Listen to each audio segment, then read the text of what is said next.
Hello everyone. आज जो करेंगे क्लास 11th में अकाउंटिंग इक्वेशन को कंप्लीट करेंगे अपन। राइट। अगर मैं इक्वेशन की बात करता हूं तो इक्वेशन से क्या समझते हो आप लोग? इक्वेशन से क्या समझते हो आप लोग, बता सकते हो मुझे? इक्वेशन एक तरह का मैं ये कह सकता हूं कि इक्वेशन एक तरह का फॉर्मूला होगा। राइट।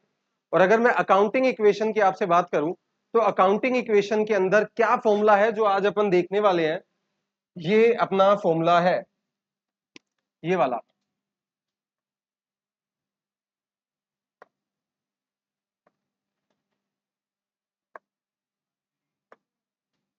राइट।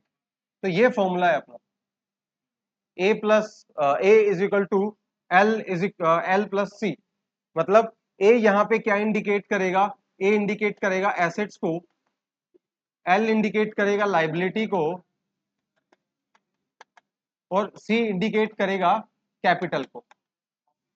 राइट। तो ये हमारी इक्वेशन है, समझना इस बात को। ये रही ये equation, assets is equal to liability plus capital. अब आपके माइंड में कई क्वेश्चन आ रहे होंगे। पहला क्वेश्चन तो ये आ रहा होगा कि एसेट्स क्या है। दूसरा क्वेश्चन ये आ रहा होगा कि एसेट्स के इक्वल में हमने लाइबिलिटी और कैपिटल दोनों क्यों रखे, और ये दोनों इक्वल कैसे हुए? मतलब एसेट्स इक्वल टू लाइबिलिटी और कैपिटल दोनों इक्वल कैसे हुए, ये और ये। राइट। तो उससे पहले समझो कि एसेट्स क्या है। बड़ी छोटी सी डेफिनेशन एसेट्स की। एफिनेशन एसेट्स को अगर मैं नॉर्मल वे के अंदर आपको बोलता हूं तो एसेट्स का मतलब है कि जो हम अपने जिसमें हमारा राइट है, या जो हमारी चीज है, उसको अपन एसेट्स बोलते हैं। अगर मैं स्टूडेंट्स की बात करूं तो एसेट्स का मतलब है बैग, आपका पेन, आपकी बुक्स, वो सारी की सारी आपकी एसेट्स है। यहाँ पे उसकी डेफिनेशन भी है। Assets is anything of value that a person of a business owns और कंट्रोल, है ना, उसको अपन एसेट्स बोलते हैं। सबसे पहले आपको समझना पड़ेगा, मैं आपको बाद में बताऊंगा कि एसेट्स लाइबिलिटी और कैपिटल के इक्वल कैसे हुई। बट पहले समझो एसेट्स क्या है, जिसको जो आप ओन करते हो या जिस पे आपका कंट्रोल है, उसको बोलते हैं अपन एसेट्स। राइट।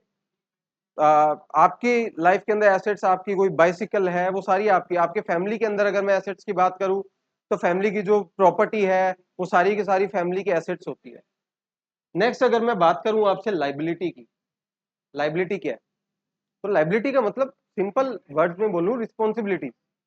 और अगर मैं आपसे बात करूं कि बिजनेस पॉइंट ऑफ व्यू से लाइबिलिटी क्या है, तो अगर मुझे किसी को पे करना है अमाउंट, फ्यूचर में अगर मुझे पे करना है, तो मेरी लाइबिलिटी बन जाती है। यहाँ पे अगर लाइबिलिटी की डेफिनेशन देखते हैं, it represents a legal obligation. It's a legal obligation. Right. It's a legal obligation.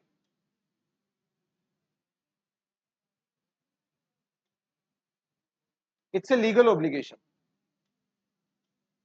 Legal obligation और that must be paid back in the future, usually in the form of money, goods and services। ये हमारे लिए क्या हो गया? Liability होगी। Liability मतलब आपको जो फ्यूचर में पे करना है। अगर आप किसी से मनी बोरो करते हो तो उसको फ्यूचर में क्या करना पड़ता है? अपने को पे करना पड़ता है। तो वही हमारे लिए क्या हो जाती है? लाइबिलिटी हो जाती है, क्योंकि फ्यूचर में अपने को उसको क्या करना है? पे करना है। क्लियर है ये बात? तो लाइबिलिटी मैंने आपको बता दी, एसेट्स मैंने आपको बता दिया, एसेट्स जो आप अपने पास रखते हो, जिसपे आपका हक है। लाइबिलिटी मैंने बता दी, जो फ्यूचर में आपको जिसको पे करना है। और अगर मैं बोलूं आपसे कैपिटल की, तो कैपिटल मैं आपको ऑलरेडी बता चुका हूं। कैपिटल वो अमाउंट है, कैपिटल वो अमाउंट है जो ओनर ने फर्म में लगाई है। कैपिटल वो अमाउंट है जो ओनर ने फर्म में लगाई है, उसको कैपिटल बोलते हैं अपन बिजनेस के अंदर। यहां तक ये छोटा सा इंट्रोडक्शन एसेट्स का, लाइबिलिटी का और कैपिटल का क्लियर है सबको? आगे चले। परफेक्ट। अब अगर मैं आपसे क्वेश्चन पूछता हूं, मैं एक क्वेश्चन है मेरा आपसे, आपको बिजनेस शुरू करना है। आपको क्या करना है? बिजनेस शुरू करना है। तो जो बिजनेस स्टार्ट करने के लिए जो पैसा है, वो कहां से आएगा आपसे? बिजनेस स्टार्ट करने के लिए जो पैसा है वो कहां से आएगा? लोन लोगे, बैंक से लोन लोगे, किसी से बोरो करोगे। तो पहला ऑप्शन तो आपके पास क्या है? पहला ऑप्शन है पहला ऑप्शन है बोरोड मनी,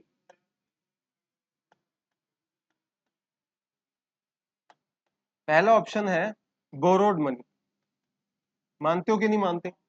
भी अगर आपको बिजनेस शुरू करना है, ध्यान से सुनना। दूसरा ऑप्शन क्या है? अगर आपके पास खुद के पास कोई पैसा हो, ओन मनी, खुद का पैसा, तो दूसरा ऑप्शन आपके पास बिजनेस को शुरू करने का है, ओन मनी। मानते हो ना? हाँ, क्या कह रहे हो? अगर किसी के पास नहीं है? तब भी तो वो बोरोड मनी के ही कैटेगरी में आता है। अगर आप कुछ मतलब ऐसा करते हो तो वो भी बोरोड मनी की अगर आप कोई गिरवी रख के एज ए कोलेट्रल अगर आप कुछ चीज दे के अगर आप मनी बोरो करते हो तो भी तब भी तो बोरोड मनी की कैटेगरी में आएगा। तो अगर किसी बिजनेस को स्टार्ट करना है तो आपके पास दो ही ऑप्शन है, पहला ऑप्शन बोरोड मनी का, दूसरा ऑप्शन ओन मनी का, आपका खुद का पैसा आप लगाओगे। मानते हो ना? तो बोरोड मनी कितनी होगी अपनी? मान लो बोरोड मनी तो मेरी हो गई है, लाइबिलिटी हो गई मेरी, और ओन मनी मेरी कैपिटल हो गई। मतलब मैं बिजनेस दो ही चीजों से स्टार्ट करता हूं, पहली या तो लाइबिलिटी से या कैपिटल से। क्या इस चीज में किसी को डाउट है? मैं बिजनेस दो ही चीजों से स्टार्ट कर सकता हूं, या तो लाइबिलिटी से या कैपिटल से। क्लियर है? अब मुझे एक बात बताओ, आपके पास जो पैसा आया स्टार्टिंग के अंदर, जिसमें आपने या तो बोरो किया या आपने खुद का पैसा लगाया, या तो वो लाइबिलिटी थी या कैपिटल थी। अब जो पैसा आपके पास आ गया उससे क्या करोगे? अब आप उससे बिजनेस स्टार्ट करोगे, और बिजनेस स्टार्ट करोगे तो आप क्या परचेज कर सकते हो? आप मे बी परचेज कर सकते हो, गुड्स परचेज कर सकते हो। आप रॉ मटेरियल गुड्स की कैटेगरी के अंदर ही आ गया। आप मे बी एसेट्स परचेज करो जिसमें मशीनरी परचेज कर सकते हो, आप मशीनरी परचेज कर सकते हो, आप प्लांट परचेज कर सकते हो, आप फर्नीचर परचेज कर सकते हो। कर सकते हो कि नहीं कर सकते? मेरा आपसे ये क्वेश्चन है, ये सारे किस कैटेगरी में आते हैं? एसेट्स की कैटेगरी में नहीं आते क्या? ये सारे के सारे मैं कह सकता हूं कि एसेट्स की कैटेगरी में नहीं आते क्या? आते हैं। तो मैं ये भी कह सकता हूं कि आप सबसे पहले जो पैसा कलेक्ट करते हो, मेरे को एक बात का आंसर देना, अगर ये दोनों सोर्सेस से पैसा कलेक्ट किया आपने, बहुत छोटा सा एग्जांपल ले रहा हूं, 10 रुपए, तो क्या कभी जिंदगी में आपकी एसेट 10 रुपए से ज्यादा हो सकती है क्या? बताओ। कैसे हो सकती है? मुझे इसका आंसर दो। नहीं होने का तो मैं दे दूंगा, मुझे आंसर दो कि हो कैसे सकती है। आपकी एसेट्स, आपने बिजनेस स्टार्ट किया 10 रुपए से, जिसमें कुछ पैसा आपने बोरो किया, कुछ पैसा खुद का लगाया, टोटल अमाउंट मिली 10 रुपए। अब उस 10 रुपए से आप गुड्स, आप क्या कहते हैं, परचेज करोगे, मशीनरी करोगे, प्लांट करोगे, फर्नीचर करोगे, और लास्ट में कुछ पैसा बचेगा तो वो भी क्या होगा? वो आपकी कैश होगी, वो कैश होगी। अगर कुछ बचेगा वो भी एसेट्स का ही पार्ट है। तो मुझे बताओ कि ज्यादा कैसे हो सकती है 10 रुपए से ज्यादा? क्योंकि बिजनेस को स्टार्ट जब 10 रुपए से किया है, तो 10 रुपए से ज्यादा ये कैसे कर लोगे आप? आपके पास रुपए ही 10 है। लॉजिकल बताओ, कोई एक आंसर मेरे को बता के दिखा दो कि आपने स्टार्ट जब 10 रुपए से किया है, तो जो एसेट्स है वो 10 रुपए से ज्यादा कैसे हो जाएगी? वो 10 ही होगी, तो होगी भी 10 ही। कैसे होगी? मान लो इसमें कुछ पैसा लगाया, इसमें कुछ पैसा लगाया, इसमें कुछ पैसा लगाया, इसमें लगाया, और मान लो थोड़ा बहुत बच गया, तो वो कैश में होगा, वो भी तो एसेट्स ही हुई है आपकी। तो सारी सारी एसेट्स होगी। तो मेरे को एक जना भी आंसर बता दो कि वो एसेट्स ज्यादा कैसे होगी 10 रुपए से। लॉजिकल बात है ना? क्लियर है बात? किसी को डाउट है इस बात पे? इस बात से किसी को डाउट है? तो यहां मैं आपको ये बता चुका हूं, क्या बता चुका हूं, कि जो लाइबिलिटी है, जो एसेट्स है, वो इक्वल होती है किसके? लाइबिलिटी और कैपिटल के, और उसका मैंने आपको प्रूफ भी दे दिया। जो एसेट्स है वो इक्वल होती है लाइबिलिटी और कैपिटल के, क्योंकि जो बिजनेस आप स्टार्ट कर रहे हो वो या तो लाइबिलिटी होगी या वो कैपिटल होगी। टोटल 10 रुपए होंगे, और 10 रुपए से ज्यादा कभी एसेट्स आप खरीद नहीं पाओगे, इवन आपकी एसेट्स भी 10 ही होगी, क्योंकि अगर कुछ खरीद लोगे तो बचा हुआ पैसा कैश होगा, वो भी तो आपकी एसेट्स ही होगी। ये बात क्लियर है? अब करना क्या है पूरे चैप्टर में? पूरे चैप्टर के अंदर हम क्या करेंगे, अलग अलग ट्रांजैक्शंस होंगी। उस अलग अलग ट्रांजैक्शंस में आप हर ट्रांजैक्शन के अंदर ये प्रूफ करोगे कि एसेट्स हमेशा इक्वल होती है लाइबिलिटी और कैपिटल के। आप क्या करोगे, प्रूफ करोगे। ये बात क्लियर है? किसी को डाउट है इस बात पे? किसी को कुछ पूछना है? मैंने विद एग्जांपल भी दे दिया, ठीक है। चलो तो क्वेश्चन देख लेते हैं। फॉर एग्जांपल अपने पास ये क्वेश्चन है, ये वाला क्वेश्चन है, ट्रांजैक्शंस हैं ये ट्रांजैक्शन है, टोटल 10 ट्रांजैक्शन आपके सामने है। Introduced 8 lakh as a cash and 50,000 by stock. आपने जब बिजनेस स्टार्ट किया तो कैश और स्टॉक से स्टार्ट किया, आपने ये सब खरीदा, debt deposited into the bank, ये सब ट्रांजैक्शंस है। आपको हर एक ट्रांजैक्शन में इस बात को प्रूफ करना है कि हर ट्रांजैक्शन के बाद आपकी एसेट इक्वल है लायबिलिटी और कैपिटल के। बात क्लियर है ये बात? और इसका एक फॉर्मेट है, वो कैसे करेंगे वो भी बता देता हूं। कैसे करेंगे अपन वो भी बता देते हैं।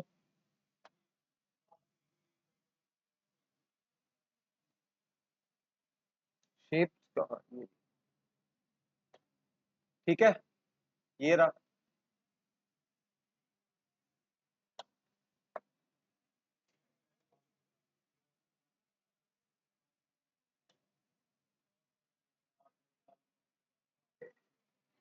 शेप्स आ गई। हम्म,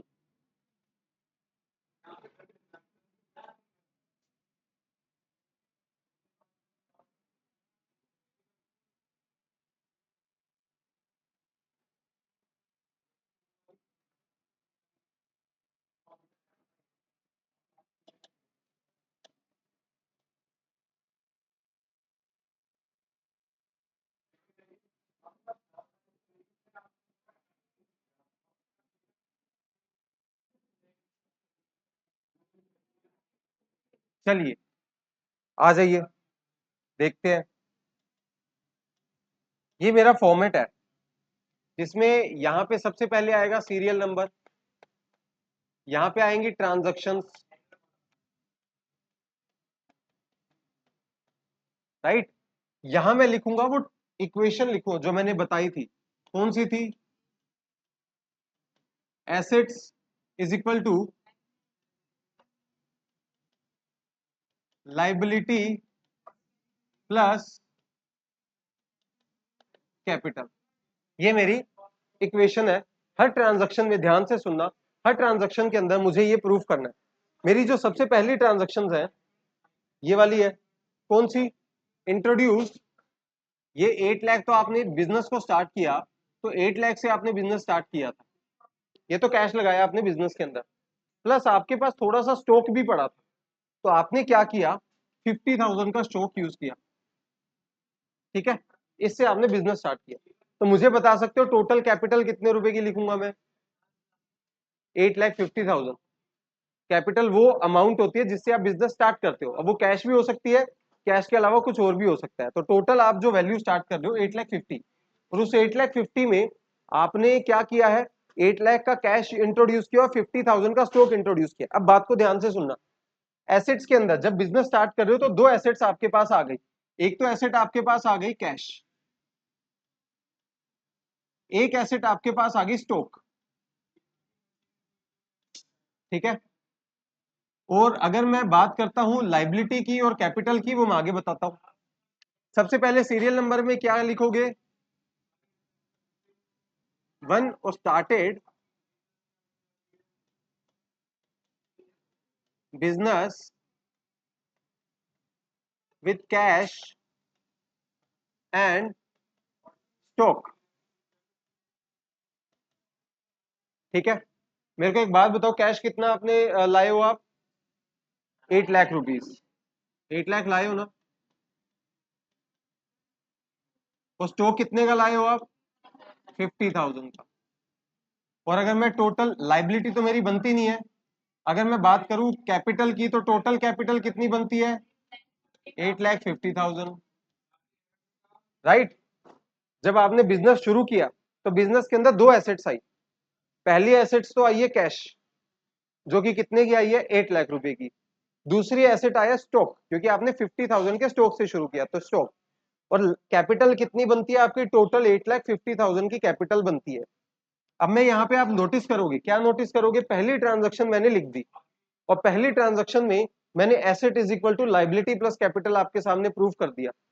यहाँ पे देखो एसेट तो बनती है 8,50,000 की और लाइबिलिटी और कैपिटल भी 8,50,000 की बन रही है। तो पहले ट्रांजैक्शन में मैंने अपनी इक्वेशन है जो अकाउंटिंग इक्वेशन उसको मैंने प्रूव कर दिया। बता दो किसी को डाउट है इस चीज में। फिर यहाँ पे एक लाइन बनाऊंगा मैं, ठीक है, यहां लिख दूंगा न्यू इक्वेशन,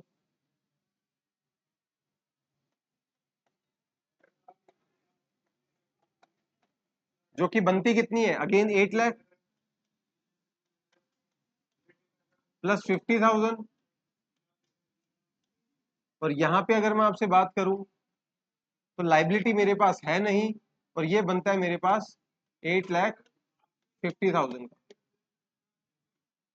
ठीक है, अब बात करते हैं दूसरी ट्रांजैक्शन की। दूसरी ट्रांजैक्शन क्या बोलती है?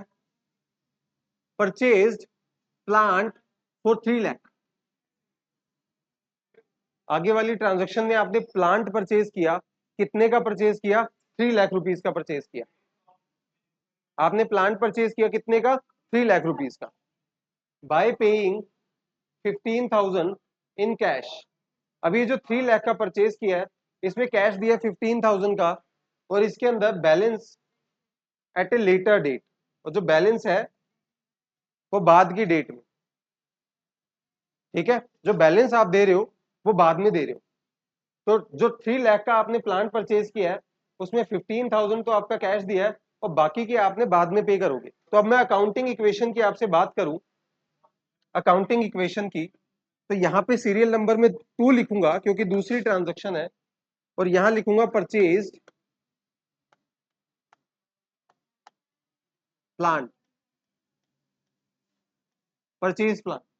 अब मेरे को बताओ कि मैंने 15,000 कैश दिया, मेरी एसेट्स में क्या चेंजेस आएंगे? क्या मेरा कैश 15,000 से कम नहीं हो जाएगा क्या? मैं 15,000 कैश दे रहा हूं तो क्या मेरा कैश 15,000 से कम नहीं हो जाएगा क्या? बिल्कुल होगा। मैं प्लांट परचेज कर रहा हूँ, 15,000 का मैं क्या दे रहा हूँ? कैश दे रहा हूँ। तो मैं क्या करूंगा, कैश में 15,000 माइनस कर दूंगा, 15,000 माइनस। अब जब मैंने प्लांट को परचेज किया तो क्या मेरे स्टॉक में कोई चेंजेस आया? तो द आंसर इज नो, इसमें कोई चेंजेस नहीं आया। अगेन, अगर मैं प्लांट परचेज कर रहा हूं तो क्या मेरे पास एक नई एसेट नहीं आ गई क्या? 8 लाख रुपीस की नई एसेट नहीं आ गई क्या? तो मैं यहां पे एक नई एसेट का नाम लिखूंगा जिसका नाम होगा प्लांट, प्लांट। ठीक है, तो वो प्लांट की अगर मैं आपसे बात करूं, कितने रुपए का प्लांट है?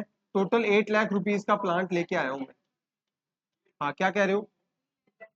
3 लाख का प्लांट है, सॉरी 3 लाख का प्लांट है। हाँ, 3 लाख का प्लांट है, अभी 3 लाख का प्लांट है।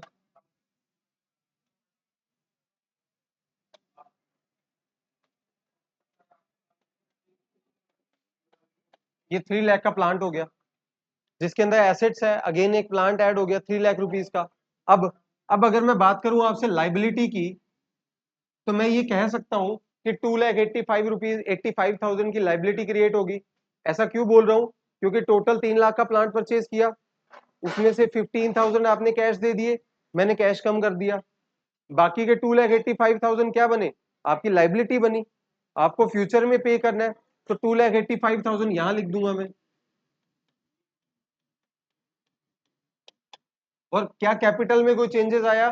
तो मेरा आंसर है नो, कैपिटल में कोई चेंजेस नहीं आया।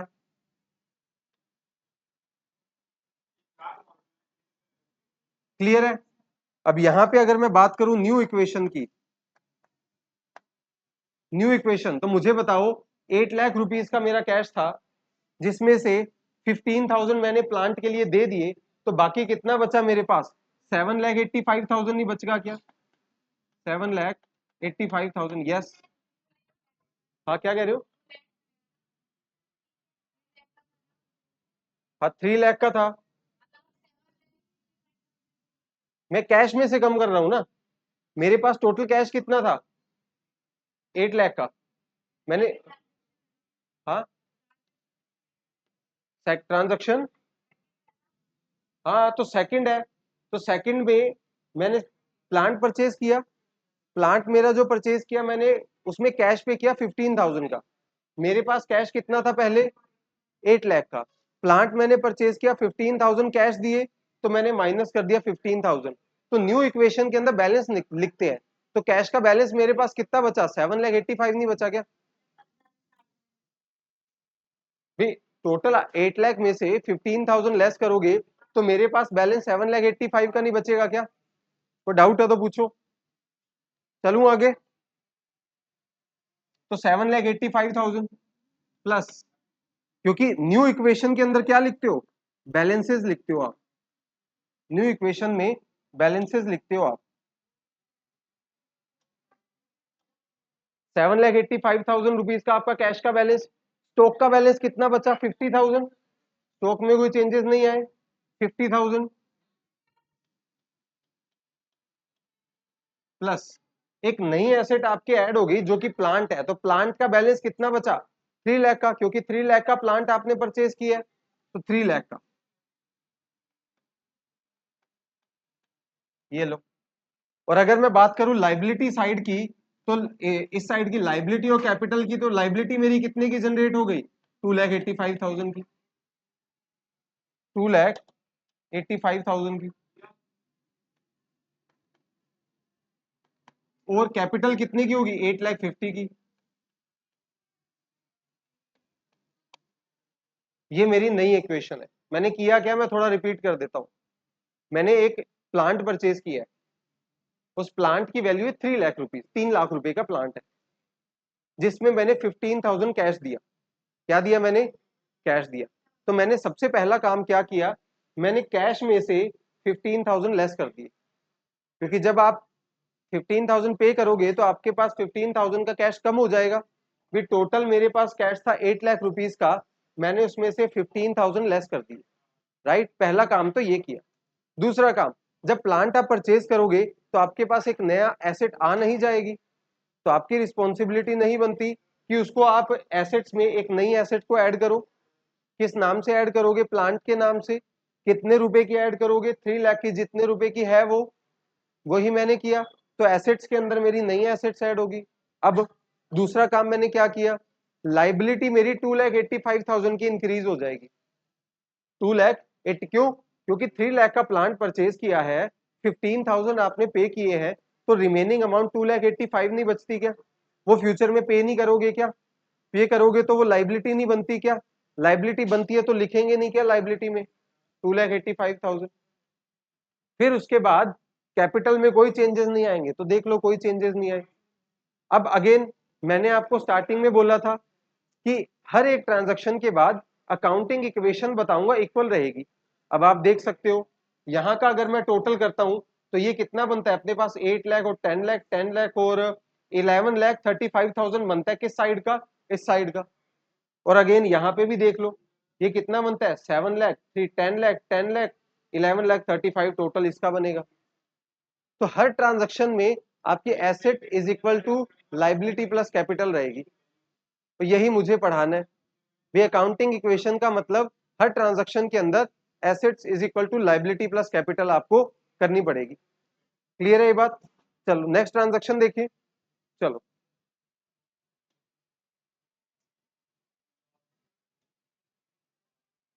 चलिए नेक्स्ट ट्रांजैक्शन है deposited 6 lakh into bank.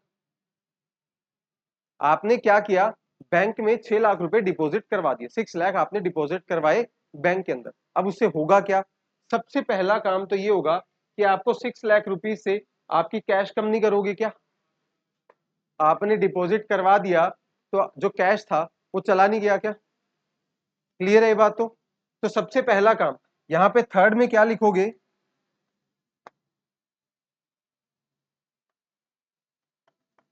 Deposited cash into bank. कितना डिपॉजिट करवाया है 6 लाख रुपीज, तो कैश कम कर दूं मैं, तो सबसे पहला काम तो मैं क्या करूंगा 6 लाख रुपीज से मेरा कैश कम कर दूंगा। चलिए अब मेरे को एक बात बताओ, स्टॉक में कोई चेंजेस आए हैं क्या, तो मेरा आंसर है नो, स्टॉक में कोई चेंजेस नहीं आए। चलिए मुझे बताओ प्लांट में कोई चेंजेस आए हैं क्या? तो मेरा आंसर है नो, प्लांट में भी कोई चेंजेस नहीं आए हैं। अब एक चीज मुझे बताओ, जो 6 लाख रुपीज आपने बैंक में ट्रांसफर करवाए, तो जो बैंक के अंदर जो पड़े हैं 6 लाख, क्या वो आपके एसेट नहीं है क्या? क्या वो आपके एसेट नहीं है क्या? आपका पैसा जो आपके अकाउंट में पड़ा है वो आपके एसेट नहीं है क्या? आपके एसेट है। तो क्या मैं एसेट में एक नई एसेट ना लिख दूं 6 लाख रुपए की? कौन सी? बैंक के नाम से एक नई एसेट लिख देता हूं, बैंक के नाम से।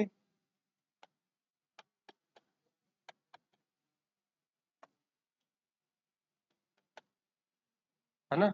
बैंक के नाम से एक नई एसेट लिख देते हैं, जो कि कितनी है? 6 लाख रुपए की। थोड़ा सा अपने को स्पेस की दिक्कत रहेगी। 6 लाख रुपीज की। लाइबिलिटी में कोई चेंजेस आए हैं क्या? मेरा आंसर है नो, लाइबिलिटी में कोई चेंजेस नहीं आए हैं। कैपिटल में कोई चेंजेस आए हैं? नहीं, कैपिटल में भी कोई चेंजेस नहीं आए हैं। अब यहां पे लिखोगे न्यू इक्वेशन। क्या लिखोगे? New equation. न्यू इक्वेशन का मतलब आपका बैलेंस दिखाना है आपको। मुझे बात बताओ, कैश का बैलेंस पहले 785 था, 6 लाख आपने बैंक में डिपॉजिट करवा दिया, तो 1,85,000 आपका कैश का बैलेंस नहीं बच गया? बताओ, इस चीज में किसी को डाउट है? परफेक्ट। उसके बाद अगर मैं बात करता हूं, 50,000 आपका स्टॉक था, तो स्टॉक का बैलेंस अभी भी कितना ही होगा? 50,000 ही होगा, तो इसमें भी कोई चेंजेस नहीं आया। उसके बाद में अगर आपसे बात करूं प्लांट की, तो 3 लाख रुपीज का आपका प्लांट था, क्या प्लांट में कोई चेंजेस आया? नहीं आया, तो 3 लाख रुपीज अगेन यहां लिख देंगे। अब मुझे बात बताओ, एक नई एसेट आपके सामने आई है बैंक के नाम से, तो बैंक की एसेट 6 लाख रुपए की है, तो वो लिख दूं मैं 6 लाख, तो ये आपकी नई एसेट 6 लाख यहां लिख दी। तो आपकी जो लाइबिलिटी है वो भी 2,85,000 ही रहेगी।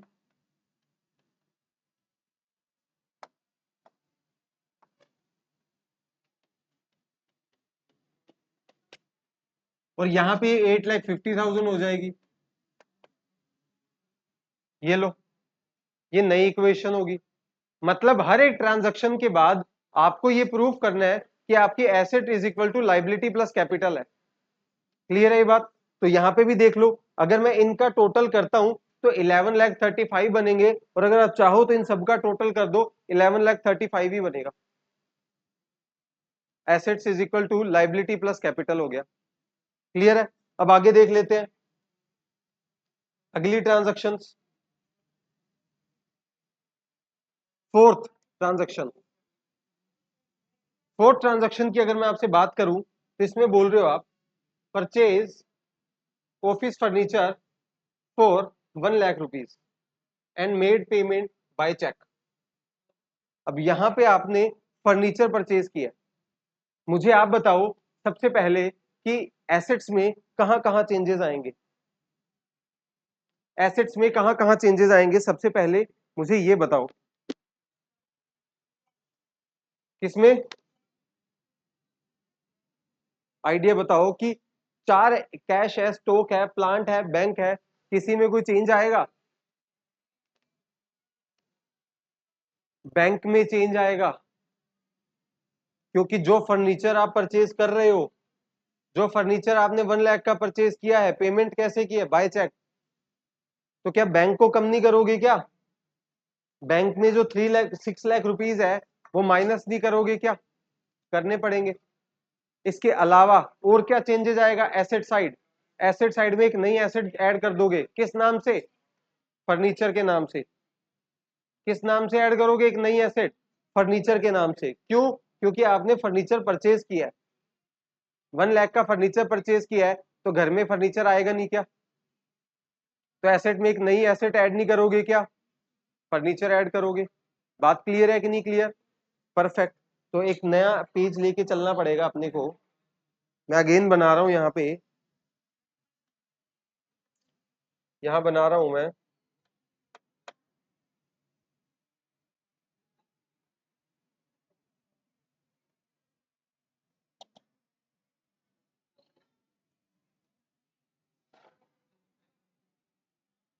ठीक है,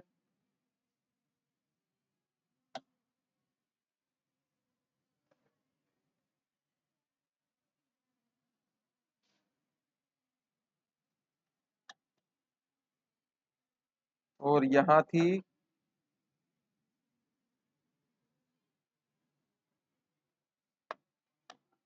ये थी अपनी एसेट्स। यस। हम्म। हम्म।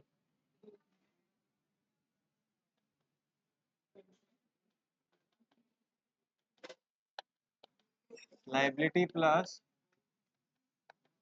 कैपिटल। एसेट्स कौन कौन सी थी मेरे पास? कैश थी, स्टॉक थी, प्लांट, और एक नई एसेट आई है, फर्नीचर।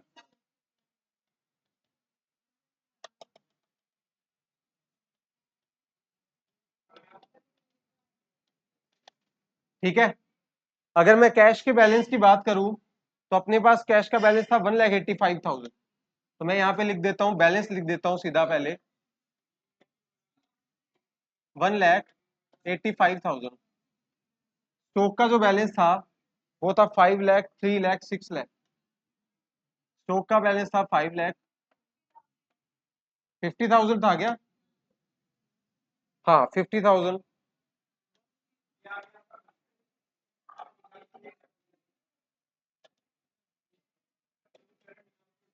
50,000 और 3 लाख प्लांट था, 6 लाख मेरा बैंक का था, और फर्नीचर का बैलेंस अभी तक तो था नहीं, अभी मैं करूंगा, ऐड करूंगा। ठीक है, अब यहाँ पे मैं जो, क्योंकि यहाँ पे फर्नीचर के परचेज की ट्रांजैक्शन मैंने लिखी नहीं है, तो यहाँ मैं लिखता हूँ फर्नीचर परचेज।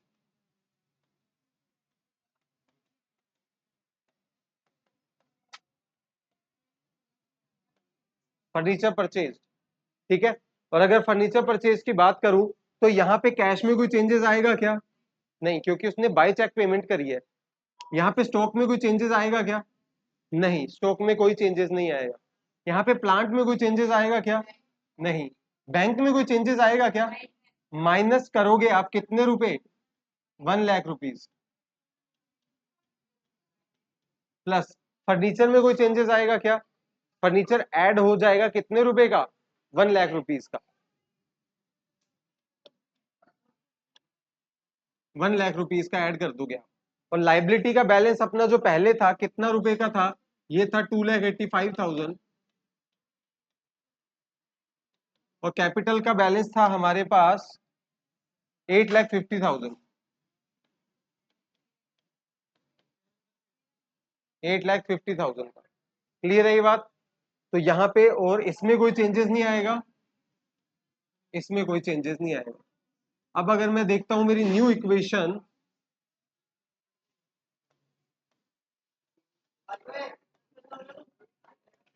न्यू इक्वेशन, तो न्यू इक्वेशन में कैश का बैलेंस कितना रहेगा मेरा? स्टॉक का कितना रहेगा? 50,000। प्लांट का कितना रहेगा? 3 लाख। और बैंक कितना हो गया? क्योंकि 6 लाख का बैलेंस था, 1 लाख मैंने पेमेंट कर दी, हो गया अपना 5 लाख। फर्नीचर का कितना हो जाएगा? 1 लाख। एक नई एसेट ऐड हो जाएगी। और अगर मैं लाइबिलिटी की बात करूं तो लाइबिलिटी रहेगी मेरी 2,85,000। और ये कैपिटल कितना रहेगा? 8,50,000। बताओ, इस चीज में डाउट है किसी को? यहां तक की ट्रांजैक्शन हो गई, आगे की ट्रांजैक्शन और देख लेते हैं। चलिए, फिफ्थ ट्रांजैक्शन है purchase goods worth 80,000 for cash and for 35,000 in credit. ये आपका टोटल है। मतलब आपने गुड्स परचेज किया है, 80,000 का परचेज किया है, उस 80,000 में से आपने 45,000 का कैश में परचेज किया है और 35,000 का क्रेडिट में किया है। ये बात क्लियर है? ये तो ट्रांजैक्शन है, ठीक है, ये क्या है? ट्रांजैक्शन है। अब इसको अगर मैं अकाउंटिंग इक्वेशन में देखता हूं, अकाउंटिंग इक्वेशन में तो यहां लिखते हैं परचेज गुड्स। मुझे बताओ कि आपने गुड्स परचेज किया तो एसेट साइड में क्या क्या चेंजेस करोगे, मुझे इतना बता दो पहले। ये आपके सामने है, 1 2 3 4 5, टोटल 5 एसेट्स है। क्या क्या चेंजेस आएंगे एसेट्स में, पहले वो बताओ, फिर लाइबिलिटी और कैपिटल की बात करेंगे।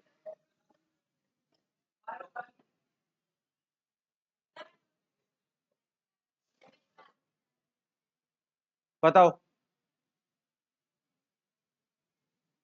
तो मुझे एक बात बताओ, 80,000 का स्टॉक परचेज कर रहे हो, जिसमें से 45,000 कैश दे रहे हो, तो सबसे पहले 45,000 का कैश में माइनस ना कर दूं क्या? सबसे पहला काम मैं 45,000 का कैश माइनस ना कर दूं क्या? फिर उसके बाद अगर मैं बात करूं आपसे स्टॉक की, तो मुझे बताओ 80,000 का स्टॉक बढ़ नहीं जाएगा क्या? क्या दिक्कत आ रही है? 80,000 का स्टॉक इंक्रीज नहीं हो जाएगा? मैं प्लांट की बात करूं तो प्लांट में कोई चेंजेस आएगा? मैं बैंक की बात करूं, बैंक में कोई चेंजेस आएगा? नहीं, क्योंकि आप कैश में पेमेंट कर रहे हो। फर्नीचर की बात करूं, फर्नीचर में कोई चेंजेस आएगा? लाइबिलिटी की बात करूं, लाइबिलिटी में कोई चेंजेस आएगा? आपने क्रेडिट में परचेज नहीं किया क्या? 35,000 क्रेडिट में परचेज नहीं किया क्या? फ्यूचर में पे नहीं करोगे क्या? तो लाइबिलिटी में ऐड नहीं करोगे क्या? तो 35,000 यहां ऐड कर दूं मैं?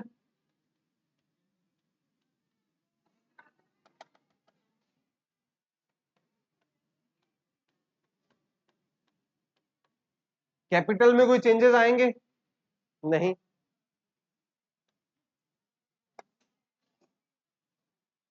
न्यू इक्वेशन क्या बनेगी अपनी?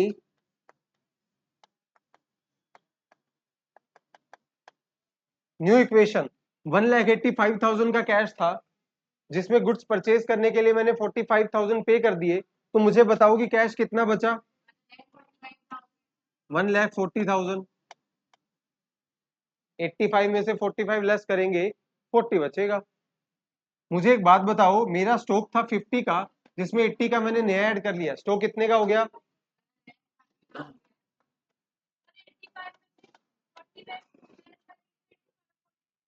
पर मैंने तो 45 लेस किया है, 45 लेस किया है मैंने, 45 ही बोला है। चलो, है ना? उसके बाद अगर मैं बात करूं प्लांट की, तो 3 लाख का प्लांट था, कोई चेंजेस आएंगे? नहीं आएंगे।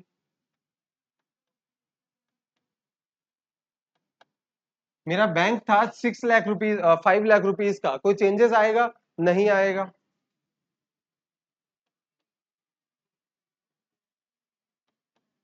मेरा फर्नीचर था 1 लाख का, कोई चेंजेस आएगा? नहीं आएगा।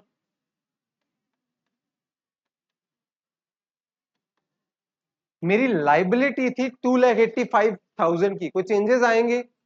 आएंगे, क्योंकि 35,000 की लाइबिलिटी इंक्रीज हो जाएगी। मैंने 35 ओन क्रेडिट परचेज कर लिया, तो कितना बन जाएगा? 2,85,000 प्लस 35,000 कितने हो जाएंगे? 3,20,000 हो जाएंगे कि नहीं? कैपिटल में कोई चेंजेस आएंगे? नहीं आएगा। 8,50,000, स्पेस बचा नहीं है।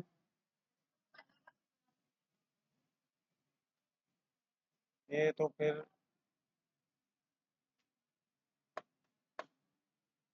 है ना, कितना आएगा? 8 लाख,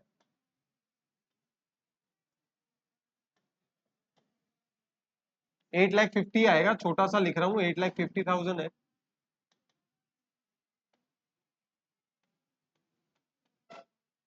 8,50,000, ठीक है। तो अभी भी अगर आप नोटिस करोगे, तो इनका टोटल करोगे ना, ये आपको इसके इक्वली दिखेगा। Asset is equal to liability plus capital अभी भी दिखेगी। हर एक ट्रांजैक्शन के अंदर आपको ये बताना है कि asset is equal to liability plus capital है, और वही मैं आपके सामने करके बता रहा हूँ। हर एक ट्रांजैक्शन का एसेट में क्या इंपैक्ट पड़ रहा है मैं वो बता रहा हूँ, और लाइबिलिटी और कैपिटल पे क्या इंपैक्ट पड़ रहा है मैं वो बता रहा हूँ। क्लियर है ये बात? अगली ट्रांजैक्शन देख लो। Next transaction, 6 transaction, goods amounting 45,000 was sold for 60,000 on cash।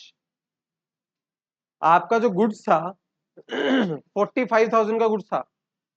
समझना पड़ेगा पहले, अगर आपको ट्रांजैक्शन समझ नहीं आ रही तो एसेट्स पे क्या इंपैक्ट पड़ेगा, लाइबिलिटी कैपिटल पे क्या इंपैक्ट पड़ेगा वो नहीं समझ पाओगे। टोटल 45,000 का गुड्स था, और ऑब्वियसली जब आप सेल करोगे तो थोड़ा महंगा सेल करोगे, उसमें प्रॉफिट ऐड करके सेल करोगे। तो 45 को कितने में सेल किया आपने? 60। इस चीज में कोई डाउट है? ये तो आपकी ट्रांजैक्शन है। अब इसका इंपैक्ट एसेट्स में क्या पड़ेगा? दो जगह पे इंपैक्ट पड़ेगा। मेरे को बता सकता है कि वो दो जगह कौन सी है? तब तक मैं एक ट्रांजैक्शन लिख रहा हूं।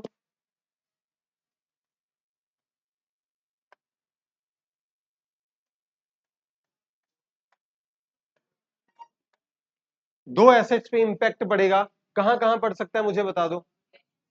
पहला तो कैश में क्योंकि कैश आएगा, स्टॉक में क्योंकि स्टॉक जाएगा।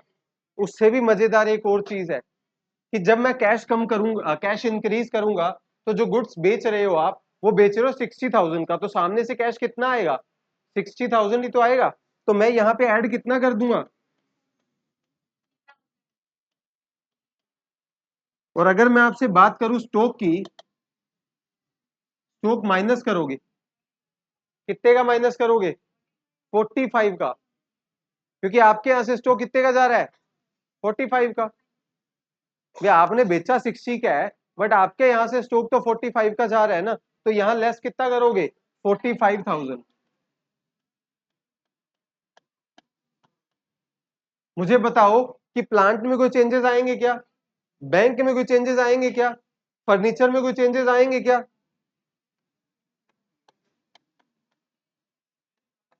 लाइबिलिटी में कोई चेंजेस आएंगे क्या? कैपिटल में कोई चेंजेस आएंगे क्या? आएंगे। क्या आएंगे? ये बात बताओ, 45,000 का गुड्स था, सेल आपने किया है उसको 60,000 में, ठीक है, कितने का प्रॉफिट अर्न किया? 15,000 का। वो प्रॉफिट दोगे किसको? ओनर को। तो उसकी कैपिटल में ऐड नहीं करोगे क्या? जब भी कोई एक्सपेंडिचर होगा कैपिटल से निकालोगे, जब भी कोई प्रॉफिट होगा कैपिटल में ऐड करोगे, क्योंकि ये प्रॉफिट किसका बनता है? ओनर का। एक्सपेंडिचर देगा तो कौन देगा?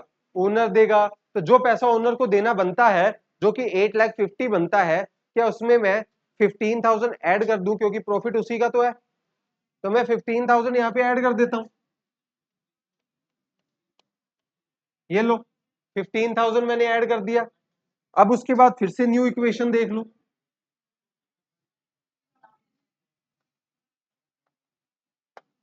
अब न्यू इक्वेशन के अंदर मुझे बताओ 1,40,000 का कैश था, जिसमें से सेल करके 60 और आ गया, टोटल कैश कितना हो गया? 2 लाख।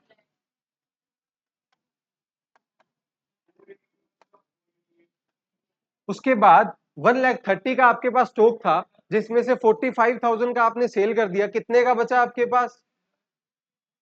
85,000 का। ये बाकी में कोई चेंजेस आए नहीं, ये 3 लाख का 3 लाख है, ये 5 लाख का 5 लाख है, ये 1 लाख का 1 लाख है। और अगर मैं बात करूं लाइबिलिटी की, तो लाइबिलिटी 3,20,000 की अभी भी पड़ी हुई है। और अगर मैं बात करूं आपसे कैपिटल की, तो कैपिटल में 850 देना था, 15 और हो गया, तो 865 देने हैं मुझे, 8,65,000। 8,65,000, थोड़ा सा देख लेना स्पेस यहाँ पे कम है। 8,65,000। अभी भी नोटिस करो, इन दोनों का एडिशन और इन सबका एडिशन करोगे इक्वल आएगा, क्योंकि मैं क्या बता रहा हूं, assets is equal to liability plus capital. और वही हर एक ट्रांजेक्शन में आपको प्रूफ करना है। बस आपको पता होना चाहिए कि एसेट्स पे क्या इंपैक्ट पड़ रहा है, लाइबिलिटी पे क्या इंपैक्ट पड़ रहा है, कैपिटल पे क्या इंपैक्ट पड़ रहा है, कौन सी एसेट्स आ रही है, कौन सी एसेट्स जा रही है, इस चीज का आपको ध्यान देना है। ठीक है, अगली ट्रांजैक्शन देखें।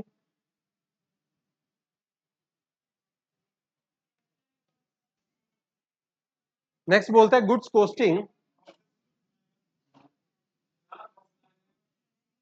80,000, गुड्स की कॉस्टिंग थी 80,000, वो सोल्ड फॉर 1,25,000। अब इसमें बेचा किस पे, ओन क्रेडिट, किस पे बेचा है, ओन क्रेडिट। मुझे बताओ क्या क्या इंपैक्ट पड़ने चाहिए, क्या इंपैक्ट पड़ने चाहिए। आपने 80,000 का गुड्स था, या आपके पास कितने रुपए का गुड्स था, 80,000 का, सेल कितने का किया उसको, 1,25,000 में। कैश में किया है, क्रेडिट में किया है, क्रेडिट में किया है। तो सबसे पहले एसेट में क्या इंपैक्ट पड़ेगा वो बता दो, एसेट में क्या इंपैक्ट पड़ेगा वो बता दो। कैश पे तो पड़ ही नहीं सकता, आपने क्रेडिट में सेल किया है, कैश में है, बैंक में भी नहीं पड़ सकता, क्योंकि जब सेल ही क्रेडिट में किया तो बैंक में इंपैक्ट कैसे पड़ेगा, बताओ। तो सेल ही आपने क्रेडिट में किया तो बैंक पे इंपैक्ट कैसे पड़ेगा। देखो सबसे पहला इंपैक्ट तो बढ़ेगा स्टॉक पे, आप अपने स्टॉक को 80,000 से कम करोगे। क्यों करोगे, क्योंकि आपकी जो गुड्स की कॉस्टिंग थी वो 80,000 थी, तो आप अपने स्टॉक को कम करोगे 80,000 से सबसे पहले तो पहला चेंजेस तो ये आएगा। और दूसरा चेंजेस क्या आएगा, एक बात बताओ, 1,25,000 का सेल किया, क्या सामने वाले को जिसको सेल किया है उससे 1,25,000 फ्यूचर में लोगे नहीं क्या, लेंगे ना। तो वो आपकी एसेट नहीं होगी क्या, एक नई एसेट क्रिएट नहीं होगी क्या, डेटर के नाम से। किसके नाम से, डेटर। डेटर वो लोग होते हैं, मैं बता देता हूं, 11th में हो आपको शायद तक नए वर्ड्स होंगे। ये डेटर वो लोग होते हैं जिनसे पैसा लेना है, डेटर कौन लोग होते हैं जिनसे पैसा लेना है। तो क्या वो आपकी एसेट नहीं है क्या, जिनसे पैसा लेना है वो आपकी एसेट नहीं हुई क्या, आपको लेना है पैसा, तो डेटर के नाम से एक नई एसेट क्रिएट हो जाएगी। क्लियर है ये बात। अब वो आप डेटर के नाम से कहां अपन इसको करें, ऑलरेडी फील्ड है। चलो ये देख लेना, मैं आपको बताता हूं, सुनो मेरी बात। स्टॉक को तो कम करोगे आप कितने था, कितने से, 80,000 से। यहाँ पे प्लस करके डेटर लिख दोगे, जिसको ऐड कर दोगे आप 1,25,000। डेटर कितने का होगा, 1,25,000 का, क्योंकि उससे लेने कितने हैं, 1,25,000 लेने हैं। क्लियर है। और दूसरी बात, कैपिटल में क्या करोगे, कैपिटल में 45,000 ऐड करोगे। क्यों करोगे बता सकते हो, क्योंकि 80,000 के गुड़ को 1,25,000 में सेल किया है, प्रॉफिट कितने का हुआ, 45 का, तो वो किस में ऐड होगा। ठीक है। तो कहने का मतलब अकाउंटिंग इक्वेशन के अंदर आप क्या करोगे, हर एक जो ट्रांजैक्शन है उसका इफेक्ट दिखा के ये बताओगे कि आपकी asset is equal to liability plus capital है। क्लियर है ये बात।